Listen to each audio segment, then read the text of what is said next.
Airplane का door automatic क्यों नहीं होता और चींटियां अपने ग्रुप में से रानी को कैसे सिलेक्ट करती हैं और दवाइयों का टेस्ट कड़वा ही क्यों होता है और क्यों इस आदमी को लोग अपने घरों का शीशा तोड़वाने के लिए लाखों रुपए देते हैं। तो वीडियो काफी नॉलेजेबल एंड माइंड ब्लोइंग होने वाली है, तो प्लीज फ्रेंड्स वीडियो को एंड तक जरूर देखना। फैक्ट नंबर 20, जब भी आप एटीएम से पैसे निकालते हो तो आप भी उन्हें काउंट जरूर करते होगे, लेकिन उन्हें काउंट करने की कोई जरूरत नहीं होती क्योंकि एटीएम मशीन बिल्कुल सही काउंट करती है और आपके पैसे थोड़े भी ज्यादा या फिर थोड़े भी कम आपको नहीं मिलेंगे। फैक्ट नंबर 19, नासा की ये मशीन दुनिया की सबसे बड़ी मशीन में से एक है जिसका नाम नासा क्वाड्रर है और ये दुनिया की सबसे भारी मशीन है और ये सिर्फ 1 किलोमीटर पर आवर की स्पीड से चलती है, जो कि स्पेस क्राफ्ट को एक जगह से दूसरे जगह पर ले जाने का काम करती है। फैक्ट नंबर 18, 10 रुपीज का जो इंडियन नोट होता है उसका कलर चॉकलेटी ब्राउन होता है और इसके पीछे सन टेम्पल की पिक्चर लगी होती है और 10 रुपीज के नोट की width and height 63 millimetre into 123 millimetre होती है और ये नोट पेपर के नहीं बल्कि कॉटन के बने होते हैं। फैक्ट नंबर 17, जैसे ही एरोप्लेन का इमरजेंसी डोर खोला जाता है तो उसमें से ये एक स्लाइड बाहर निकलती है और कई लाखों रुपए का लॉस हो जाता है। तो ये है एवोकेशन स्लाइड जो इमरजेंसी आने पर लोगों को निकालने के लिए बनाई गई है और इस स्लाइड को वापस ठीक करने में 10 लाख रुपए का खर्चा होता है और इतना एक्सपेंसिव होने का रीजन ये है इसकी स्पीड। ये 6 से 25 सेकंड्स में ही पूरा खुल जाता है और 19 सेकंड्स तक आंख को भी झेल सकता है। फैक्ट नंबर 16, क्या हो अगर आप फार्ट मारो और पुलिस आकर आपको अरेस्ट कर ले। तो ऐसा ही हुआ था फ्लोरिडा के रहने वाले इस 13 साल के बच्चे के साथ जिसने अपनी क्लासरूम में फार्ट मारा था, जिसके लिए इस बच्चे को पुलिस ने आकर अरेस्ट कर लिया।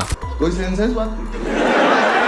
फैक्ट नंबर 15, अगर आपको फ्लाइट में ये टरबाइन लटका हुआ दिख जाए तो समझ जाना प्लेन काफी खतरे में है। एक्चुअली ये टरबाइन आपने कभी नहीं देखा होगा क्योंकि इसकी जरूरत तभी पड़ती है जब प्लेन का मेन पावर सप्लायर फेल हो जाता है, तो तब इस टरबाइन का यूज किया जाता है जो हवा का यूज करके तेजी से घूमने लगता है, जिससे इलेक्ट्रिसिटी जनरेट होती है और इस इलेक्ट्रिसिटी से पायलट प्लेन की जरूरी चीजों का यूज करते हैं। फैक्ट नंबर 14, अगर मैं आपसे एक क्वेश्चन पूछूं कि मुझे बीमारियों के नाम बताइए तो आप मुझे कई सौ तरह की बीमारियों के नाम बता देंगे, लेकिन ह्यूमन हिस्ट्री में आज से 5000 साल पहले सिर्फ एक ही बीमारी हुआ करती थी जो कि थी चिकन पॉक्स। फैक्ट नंबर 13, ये जापान कंट्री का एक ऐसा आदमी है जिसकी कार्स मॉडिफिकेशन दुनिया भर में बहुत ही ज्यादा फेमस है और लोग इनसे अपनी कार की मॉडिफिकेशन करवाने के लिए अपनी कार को शिप से जापान भेजते हैं और इनका नाम है वाटरू काटो और इनसे कार मॉडिफिकेशन करवाने के लिए लोग कई महीनों का वेट भी करते हैं। फैक्ट नंबर 12, लिनोवो कंपनी जो कि अपने टेक गैजेट्स जैसे लैपटॉप, टैब एंड स्मार्टफोन बनाने के लिए जानी जाती है, तो लिनोवो ने दुनिया का सबसे पहला ट्रांसपेरेंट लैपटॉप बनाया है जिसका नाम लिनोवो थिकबुक ट्रांसपेरेंट डिस्प्ले रखा गया है जो कि 55% तक ट्रांसपेरेंट है। फैक्ट नंबर 11, वीडियो में दिख रहा ये एनिमल आज से 40,000 साल पुराना है जो अलास्का में एक खुदाई के टाइम पर मिला था, लेकिन शॉकिंग बात तो ये है कि ये 40,000 साल पुराना होने के बाद भी इसकी स्किन एंड मसल वैसी की वैसी है, क्योंकि जब कोई एनिमल या इंसान मरता है तो वो कुछ टाइम बाद सड़कर मिट्टी में मिल जाता है और रिसर्च में ये पता चला है कि जब ये जानवर मरा होगा तब ये बर्फ में दब गया होगा, जिसकी वजह से ये आज भी बिल्कुल सेफ है और साइंटिस्ट ने इसका नाम ब्लू बेब रखा है। फैक्ट नंबर 10, ये जो आप इस डॉग को देख रहे हो ये कोई नॉर्मल डॉग नहीं है, बल्कि ये डॉग नॉर्थ कोरिया के लीडर किम जोंग उन की वाइफ का डॉगी है और अगर ये डॉग नहाते टाइम रोता है या फिर इसे कोई तकलीफ होती है तो इसे नहलाने वाले व्यक्ति को जान से मार दिया जाता है और इस डॉग को गुलाब जल एंड मिल्क से नहलाया जाता है। फैक्ट नंबर 9, आपने ये तो सुना होगा कि टेलीस्कोप से स्पेस में देखा जा सकता है और दूसरे प्लेनेट और स्टार्स को भी देखा जा सकता है, लेकिन आपने ये कभी नहीं सुना होगा कि टेलीस्कोप से सन को देखा जा रहा है। तो ऐसा इसलिए है क्योंकि टेलीस्कोप से सन को नहीं देखना चाहिए, क्योंकि जब पिग की आंख को टेलीस्कोप के पास लाया गया तो सिर्फ 20 सेकंड्स में ही आंख फूलकर फट जाती है। फैक्ट नंबर 8, ये लोग स्कॉर्पियो यानी बिच्छू की एक जहर की बूंद निकाल रहे हैं और बिच्छू के 1 लीटर पॉइजन का प्राइस 84 करोड़ रुपीज होता है, क्योंकि इसका यूज मेडिकल में किया जाता है और एक बिच्छू से ओनली 2 मिलीग्राम पॉइजन ही निकलता है। इसीलिए ये लोग लाखों बिच्छू की खेती करते हैं और उन्हें खाना देते हैं और ये काम बहुत ही सेफ्टी के साथ किया जाता है। फैक्ट नंबर 7, चाइना में हर्बिन आइस फेस्टिवल नाम का एक ऐसा फेस्टिवल होता है जिसमें बड़े बड़े महल और स्टैचू को बर्फ से बनाया जाता है और सभी चीजों को बनाने के लिए ठंड से जमी हुई सोंगवा रिवर से बर्फ के छोटे छोटे टुकड़े लेकर महल और स्टैचू बनाए जाते हैं और इस आर्ट वर्क को करने के लिए दुनिया भर से आर्टिस्ट आते जाते हैं। Fact number 6, Paul Alexander. ये एक ऐसा आदमी है जिनको 6 साल की एज में ही पोलियो हो गया था और गर्दन से नीचे वाले बॉडी पार्ट्स ने काम करना बंद कर दिया था और इन्होंने अपनी लाइफ के 70 ईयर इस मशीन में गुजारे हैं जो इन्हें ऑक्सीजन देने में हेल्प करती थी। और इन्होंने कॉलेज से ग्रेजुएशन भी की और एडवोकेट भी बने और इन्होंने अपनी एक बुक भी लिखी थी जो इन्होंने अपने मुंह में पेन को रखकर लिखी थी। फैक्ट नंबर 5, इंडोनेशिया के तोराजा जनजाति के ऐसे लोग होते हैं जो अपने पूर्वज की डेड बॉडी को कफिन में से निकालकर उनकी सेवा करते हैं। उनकी डेड बॉडी को नहलाते हैं, नए कपड़े पहनाते हैं और खाना भी खिलाते हैं और फिर कुछ दिनों बाद दोबारा डेड बॉडी को कफिन में डाल देते हैं। फैक्ट नंबर 4, इस आदमी को लोग अपने घरों का शीशा तोड़वाने के लिए लाखों रुपए देते हैं क्योंकि ये आदमी शीशे को जैसे तोड़ सकता है वैसा बहुत ही कम लोग तोड़ सकते हैं, जिसमें बहुत ही ज्यादा रिस्क भी होता है क्योंकि अगर शीशा पूरा टूट गया तो उसका फाइन भी भरना पड़ता है। इसीलिए ये आदमी शीशे पर सिर्फ क्रैक ही लाता है ताकि शीशा सबसे यूनिक और नए स्टाइल का दिखे। फैक्ट नंबर 3, दवाई का टेस्ट कड़वा ही क्यों होता है? अब ऐसा नहीं है कि सभी दवाइयाँ कड़वी ही होती हैं, कुछ दवाइयाँ मीठी भी होती हैं लेकिन मैक्सिमम दवाइयाँ कड़वी ही होती हैं क्योंकि दवाइयाँ भी किसी न किसी नेचुरल चीजों से ही बनती हैं। फॉर एग्जाम्पल नीम का एक पेड़ है, उससे जुड़ी सभी दवाई बनती हैं, तो क्या आप ये एक्सपेक्ट करेंगे कि वो दवाई मीठी होगी? नहीं ना, वो दवाई कड़वी ही होगी। फैक्ट नंबर 2, चींटियां अपने ग्रुप में से रानी को कैसे सिलेक्ट करती हैं? तो चींटियां एक ऐसी चीज है जो अंटार्कटिका को छोड़कर हर जगह पर पाई जाती हैं और इनमें मेल चींटी, फीमेल चींटी और सबकी रानी चींटी भी होती है। तो जो मेल चींटी होती है उनके पंख होते हैं लेकिन फीमेल चींटी के कोई पंख नहीं होते। तो जो रानी चींटी होती है वो साइज में सबसे बड़ी होती है और इसका मेन काम अंडे देना होता है और बाकी चींटियों का काम खाना लाना और घर बनाना होता है और इन्हें लेबर चींटियां भी कहा जाता है। फैक्ट नंबर 1, प्लेन का डोर ऑटोमेटिक क्यों नहीं होता? क्योंकि इसे बंद करना बहुत ही हार्ड होता है, तो इसमें ऑटोमेटिक डोर्स क्यों नहीं लगाए जाते? असल में प्लेन में पैसेंजर की ज्यादा सेफ्टी रखने के लिए इसमें ऑटोमेटिक डोर्स नहीं लगाए जाते क्योंकि अगर इमरजेंसी में प्लेन का पावर फेल हो गया तो ऑटोमेटिक डोर वर्क करना बंद कर देंगे, तो पैसेंजर्स को बाहर निकालना बहुत ही मुश्किल हो जाएगा और मैनुअल लॉक सिस्टम ज्यादा बिलीवेबल होता है, इसीलिए एरोप्लेन का डोर ऑटोमेटिक नहीं होते। अगर आपने ये वीडियो यहाँ तक देख ली तो इस वीडियो को एक लाइक जरूर करना और अपने फैमिली और फ्रेंड के साथ शेयर जरूर करना और कमेंट करके जरूर बताना वीडियो कैसी लगी और चैनल को सब्सक्राइब करके बेल आइकन जरूर ऑन कर लेना।